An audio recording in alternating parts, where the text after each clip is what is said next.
You can just probably boil it down to that. Who are y'all targeting in the portal this year? Is your portal window open right now? No. We say have one calendar day. Until like June. Yeah. It's postseason. Yeah. Yeah. Which is when you want it to open, when games are still being played. Yeah. That's exactly what You got a statement? Any more questions? I'm good. Yeah. So you said you didn't have a lot of words the other day. I guess did you meet with the team? Did you talk about anything? No, we had an off day yesterday. We'll go at 1:30 today, and obviously adjust the schedule because of the weather.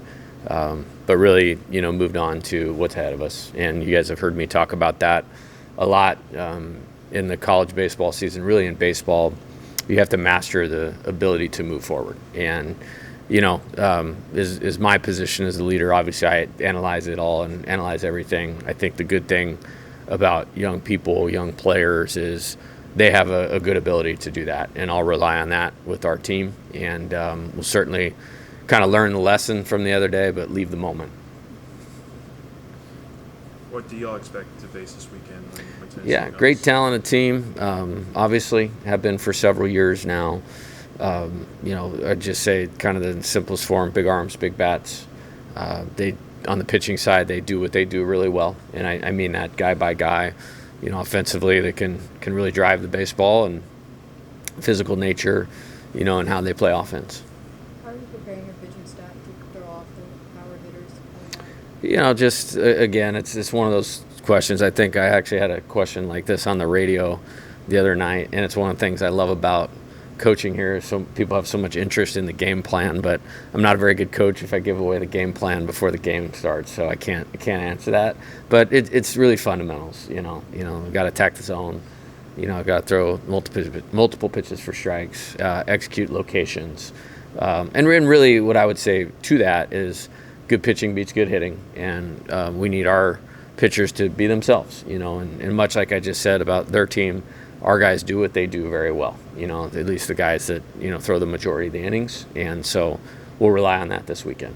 You talk about attacking the zone. That's been somewhat of an issue for the bullpen, I guess. How do you see it? Is it an issue of them trying to be too fine, or is it? Yeah, I think it's guy by guy. And, I think sometimes baseball is a little different because at one time it's one player doing that, whereas on defense you might have, in football, complementary play, the secondary linebackers front.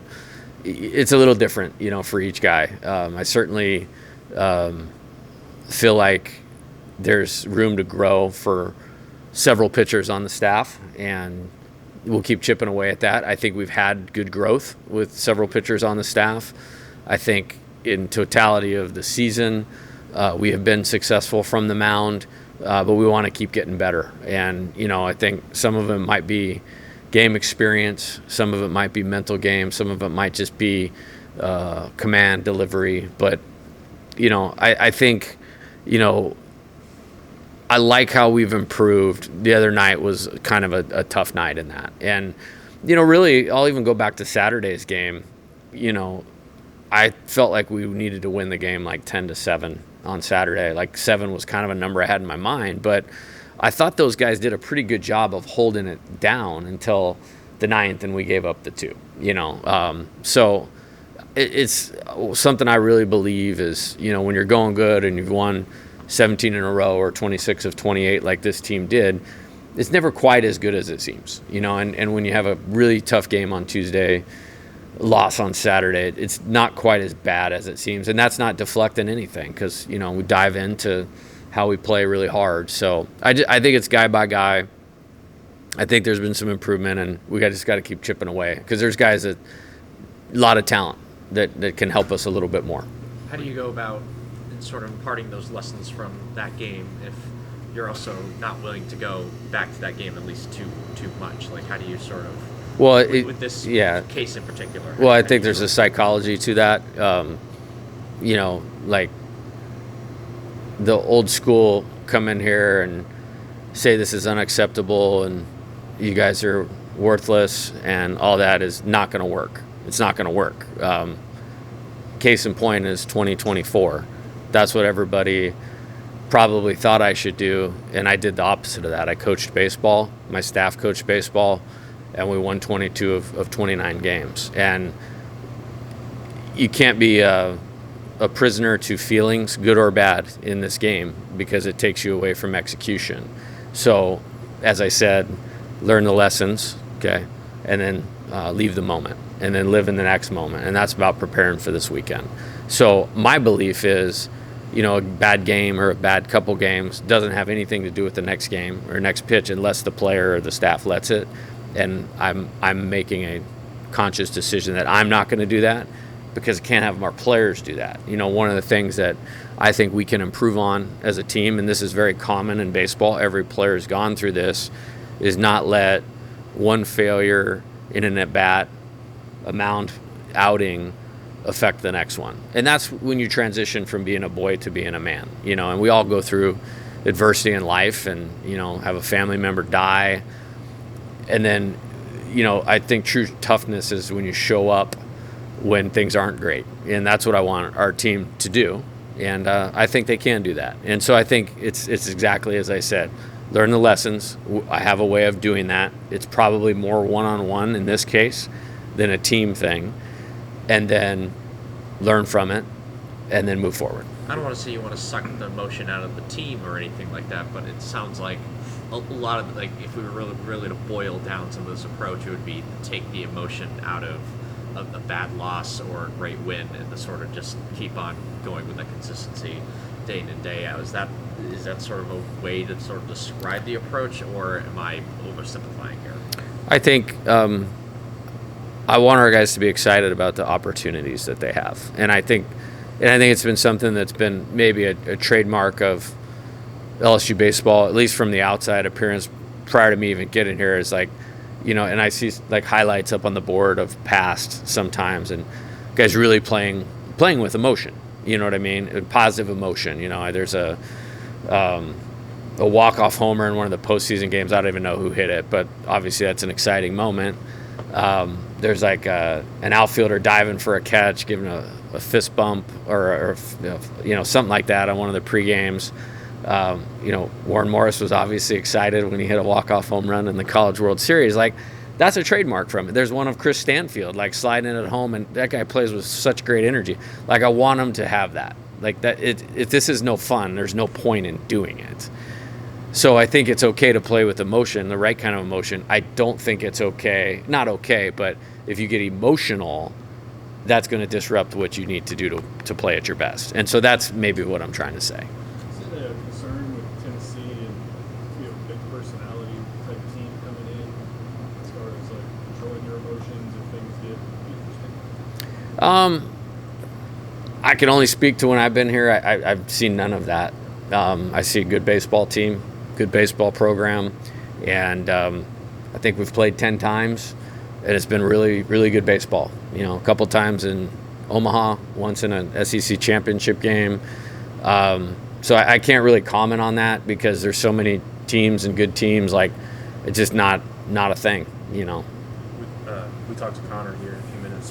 What did you like about his start and just what he was able to do on the mound in that role for you guys last weekend? I thought he did a good job.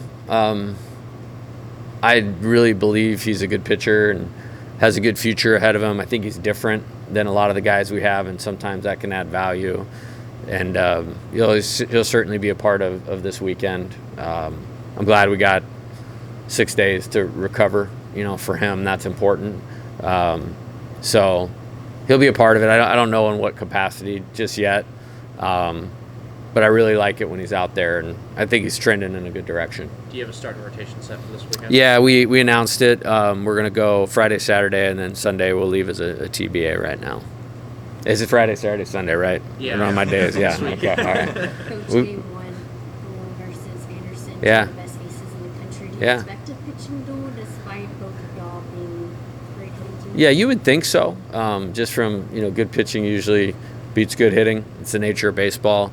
What I would say is if you're a baseball fan, if you're a pitching fan, if you're a left-handed pitching fan, this is one of those really cool games, to buckle up for. And, what I like about our players is sometimes, when you get a good challenge like this, it's typically brought out the best in them, and that's usually a trademark of good competitors. But I mean, that's every week in this deal, man. It's literally 10 super regionals, and like I said, there's 15 teams in contention for the NCAA tournament right now out of 16. That's amazing. And I've never seen it before. We probably will see it again, only relative to baseball in the SEC. How's Ashton Larson doing? He swung the bat yesterday fine.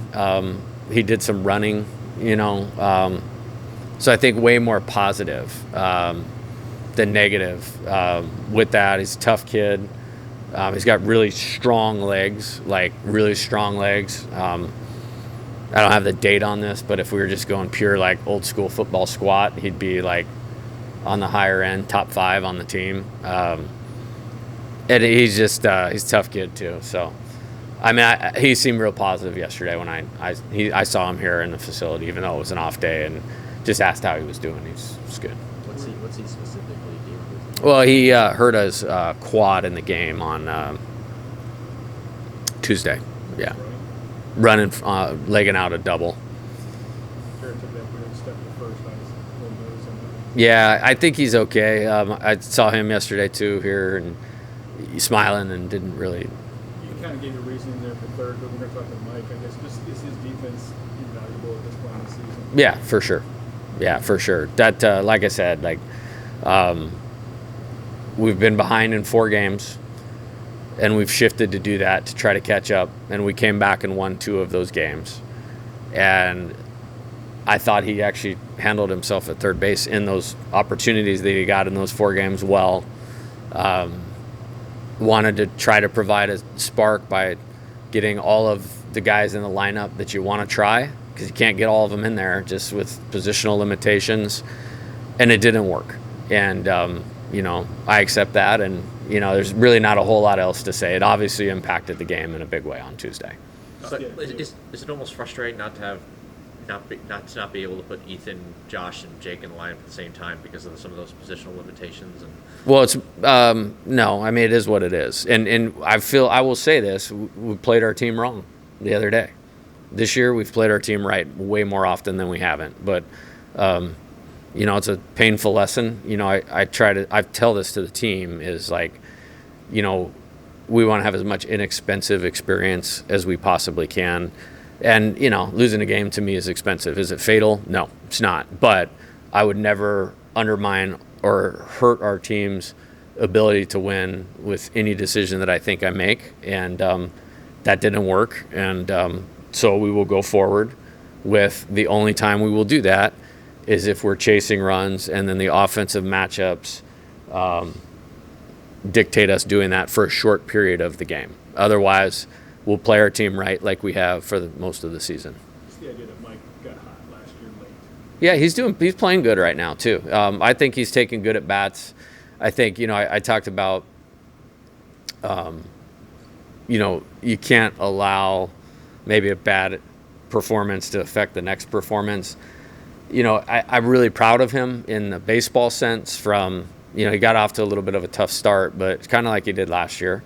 And he's just kind of kept competing, and, his presence in the box right now is really strong.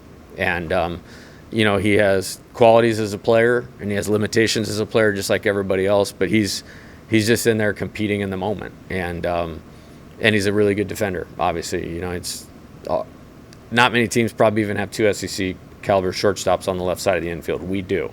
And so we need to lean into that and use that to our advantage.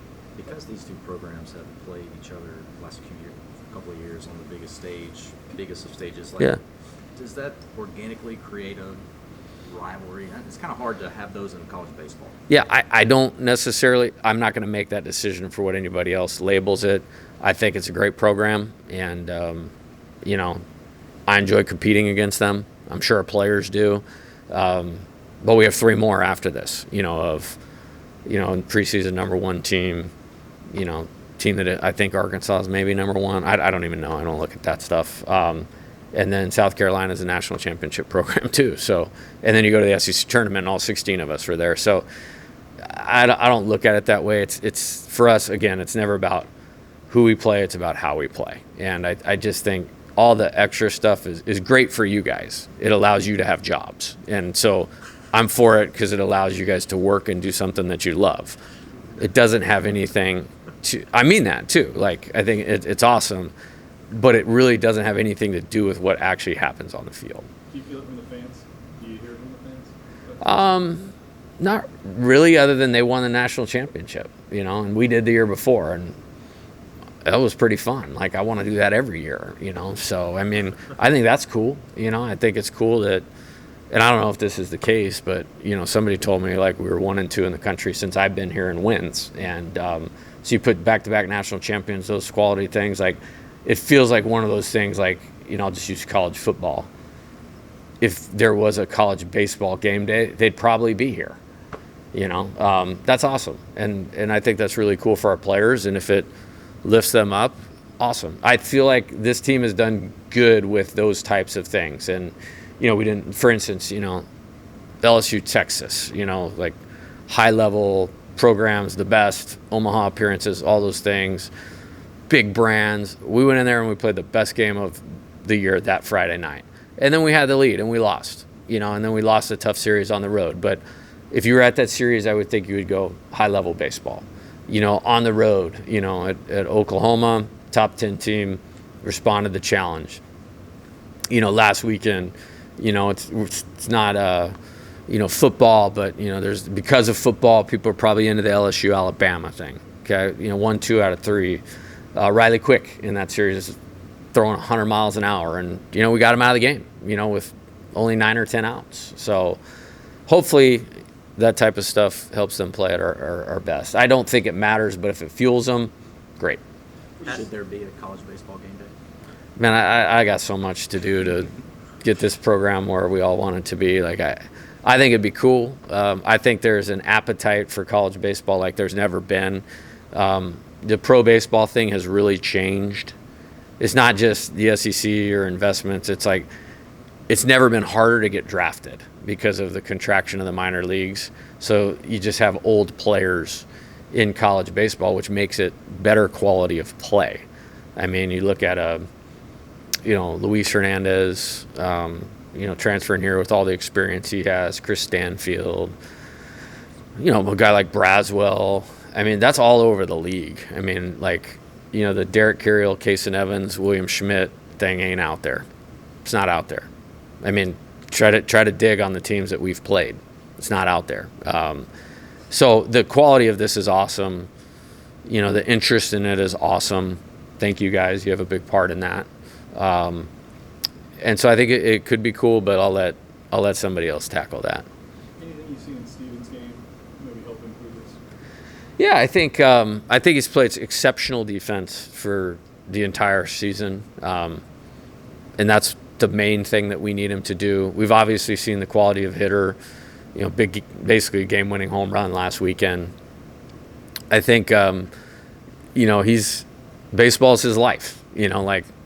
I think we can relate well together. Because that's how I feel about succeeding at this and helping our players succeed at this. And sometimes when you so care about it so much, like the emotional energy that takes, especially when you're playing the most demanding position on the field, and a bat or a game, can kind of get away from you if you get outside of, hey man, that's just what I need to do to execute. And if he just does what he needs to do to execute, he's so skilled, he'll get back on track quickly. Ideally, how do you use Calvin this weekend? What do you hope to get out of it? Just, if there's ever a player that just needs to be themselves and execute, it's him.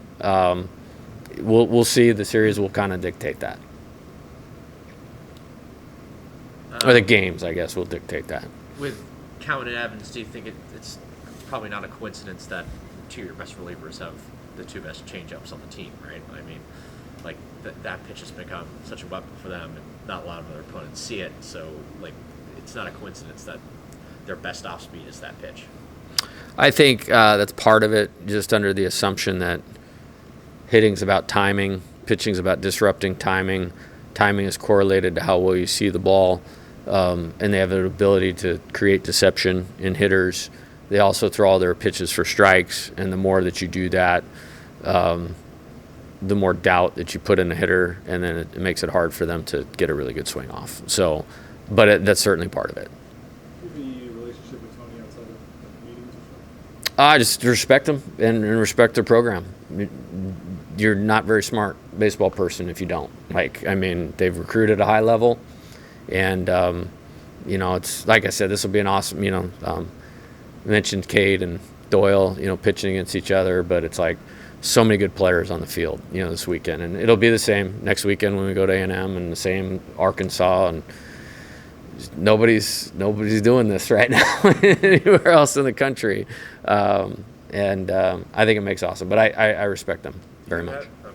Do you have conversations with your team about just kind of how the next 3 or 4 weeks kind of determine where you guys could potentially finish, whether it's hosting or no, I mean, that's all out there. I mean, to this point, we've earned the right to at least play the first one at home, but there's so much ahead of us. Like, if you start adding that to trying to go execute against left-hander going 96 to 98 with 4 pitches, like, it ain't happening. So, like, I'm not helping my team if I bring that into the equation. Offensively, how do you sort of try to get you guys back to where you were maybe a month ago, while also game plan for maybe the best pitcher you'll face all year? I think it's about tomorrow, and it's about there's toughness in at bats. Like, you take the quality of pitching that we see, that makes it hard. Baseball in general is hard from an offensive perspective. And then that's where the plan and the strong mental game and all those things, living in the moment, are so important, because if you add a problem there, now you've made it impossible. And, like, it's our hitter's choice to go in the box with a clear mind, with a competitive attitude, and compete, knowing that dude's probably going to – the game can't end unless we get out 27 times, so that's probably going to happen. So there's no sense in getting frustrated. Can we make it harder on a pitcher like this? And I think this team has probably done that. Like, we only won 2-1 against Pico Khan, but he was out after 5. Because we took really good caliber at bats against him. It's kind of the same thing. On Tuesday, was it the mental aspect that you were the most disappointed in, or was it just when something went wrong and you guys just weren't able to, like, just overcome it? I feel like I answered that question on Tuesday, and I just would revert to what I said on Tuesday. You talked about being positive. Do you remind the guys you're pretty good? Like, I mean, is that like a messaging that's out there, or is it? Well, I believe that they know that they are. I do believe confidence is an important part of this thing, and in different ways with different guys, and sometimes as a group, it's my job to build confidence. And I heard a really high-level coach say this, and I can't remember who, whether it was football or baseball. Like, one of the most important jobs that we have is to build self-esteem in our players. But you have to do that authentically, because they're very smart, and they know if they're lying to you, that you're lying to them. And I don't do that. It doesn't mean I'm negative, but I'm very straightforward in that regard. But I think they would say that they know that their coaching staff's behind them. And a couple tough games when you're 34-8 is a first world problem. It is. It's like, honestly. So it's our choice to handle it the right way and play. And there's going to be another bump or two. Like, it's just the way that it is. You choose how you show up. And their coach and their coaches will show up, ready to help them win in every way possible. And I believe they believe in themselves. And, again, hopefully it's something that makes us better, as painful as it is. Anything else for Coach? All right, guys. Thank you. Thank you, Coach. Thanks, Jay.